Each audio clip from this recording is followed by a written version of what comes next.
everyone, my name's Charlie and I've helped over 150 people win their PIP claims and I received PIP myself. I'm going to prove to you that the video you've clicked on that shows how many people are going to lose their PIP funding if this 4-point rule is enforced, I'm going to prove it's fact. First of all, let's remind ourselves of the 4-point rule. It was written in the Green Paper. This is what Labour have put. Anyone that does not have a minimum of 4 points in one of the 10 activities in daily living will lose their funding when they get to reviews or for new claims. And that starts next year if this goes ahead. And there is hope. This is not guaranteed as yet. We can fight this. I'll come on to that in a minute. So how do I know how many people will lose their funding? Let me show you. So a fellow warrior sent this to me. They contacted the DWP and they quoted the Freedom of Information Act. Didn't even know that they could do this. This is amazing. So this person, who obviously I've protected their details, wanted the information of how many people currently receive standard rate and enhanced rate of the daily living component, and what percentage of those people do not have 4 points in any of the categories in daily living. Very specific. They got amazing information. Wait for this bit. It's going to blow your mind. This information is from January 2025. Okay. The government didn't release the Green Paper until I think it was March. So there's 3 months difference. On average, I think there's about 30,000 new claims a month. There's a slight discrepancy. These are the numbers. These are the number of people that currently receive the enhanced component of daily living, over 1.6 million people. Standard funding for daily living is over 1.2 million people, right? Let's go to my spreadsheet. 13% of this 1.6 million people do not have 4 points in any of the 10 activities in daily living. The people that are receiving standard, 87% of this 1.2 million, over 1.2 million, they do not have 4 points in any of the 10 activities in daily living.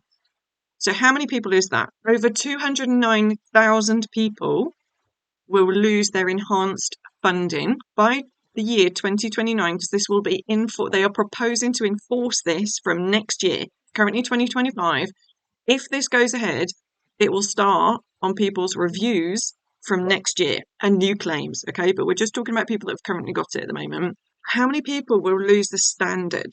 Let's have a look. Yeah, that's right. Over 1.1 million people will lose their PIP funding because they do not have 4 points or more in one of the 10 activities in daily living. So in total, and remember this number will actually be higher because we're a couple of months out of date on the information, over 1.3 million people will lose their funding if this 4-point rule is implemented. I'll just show you what else came with the letter, okay? So this is the page I showed you. They said that was based on the information of January 2025, and it's the information that they've currently got, and they've rounded to the nearest 1,000, okay, which makes sense, okay?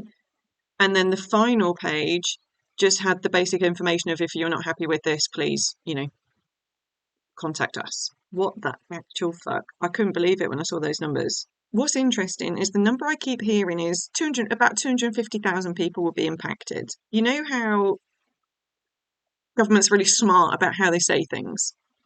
Let's look at my Excel spreadsheet again. So remember, about 250,000 people will be affected. I think they're focusing on this only. They're focusing on enhanced. So when they're saying how many people will be affected, they're using very careful terminology and only discussing the people in this category, the enhanced category. They are not discussing this because at no point have they said over 1.3 million people will be impacted, because obviously if they said that, there'd be more uproar than what there is. It's a great strategy of theirs to just talk about the people receiving enhanced. And they keep saying in the Green Paper, we'll protect those that, really severe conditions. Well, I'm fucking telling you, based on the way that they issue the points, there are people in this category with really severe conditions. We've got to fight. So is there hope? What happens next? So let me show you what the government have to do, okay?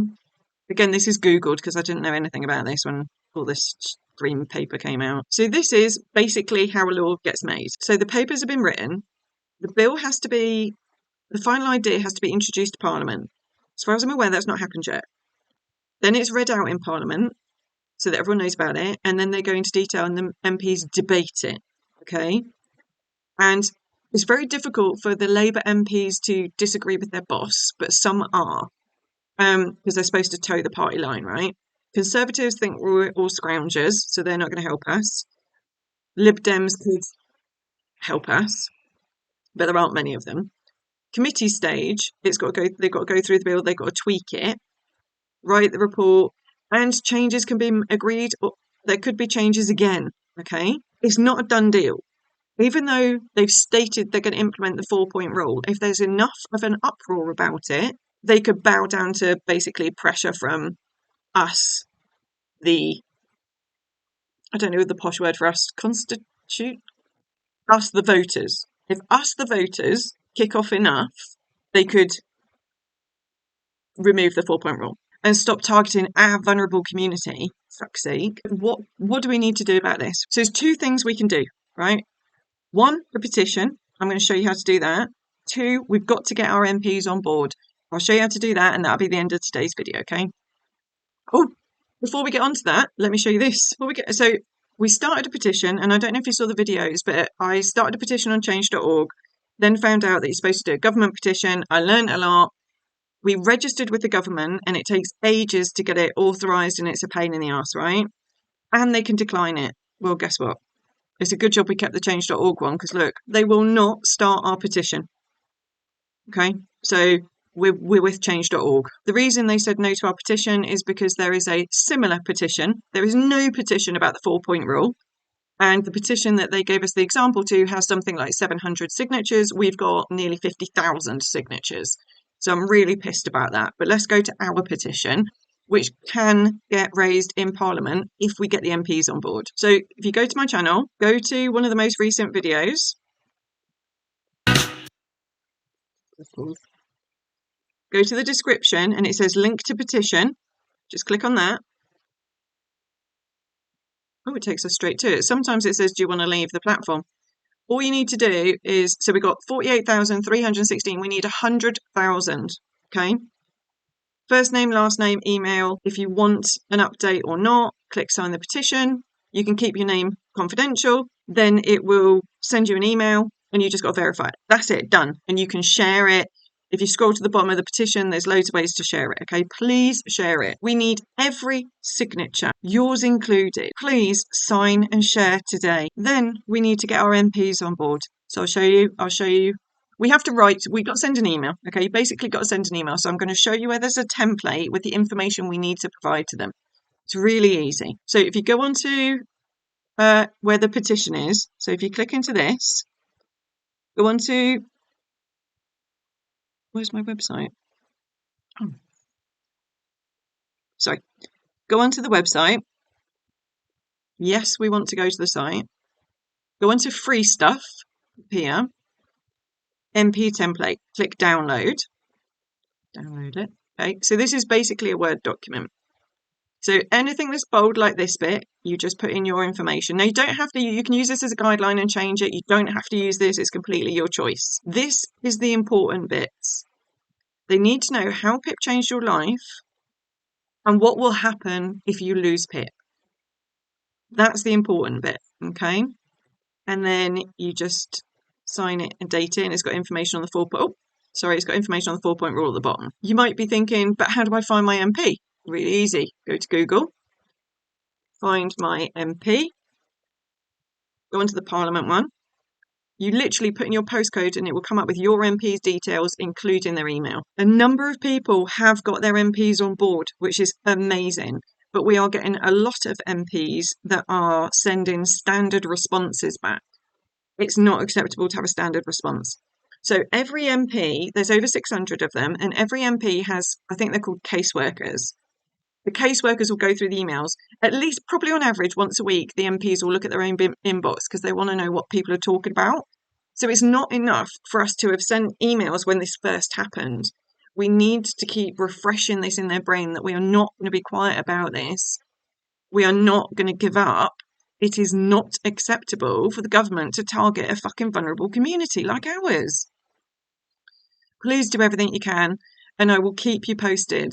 If you're still watching the video now, thank you. My mum's just had a stroke, so I'm struggling, to be honest. This video should have been done about 3 weeks ago. I declined because of just all the extra stress, like just like you, like the stress of this fucking green paper and what they're trying to suggest is,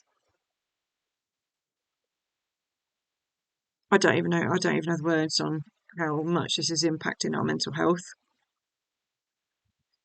And then my mum had a stroke 6 days ago. So I need to be doing YouTube because this is how I pay my mortgage. I need to be working, but obviously I'm just fucking struggling a bit. So please share and all of that stuff. And I'm going to try and get some videos done today. And I hope you're all right. We can't give up. We just can't give up.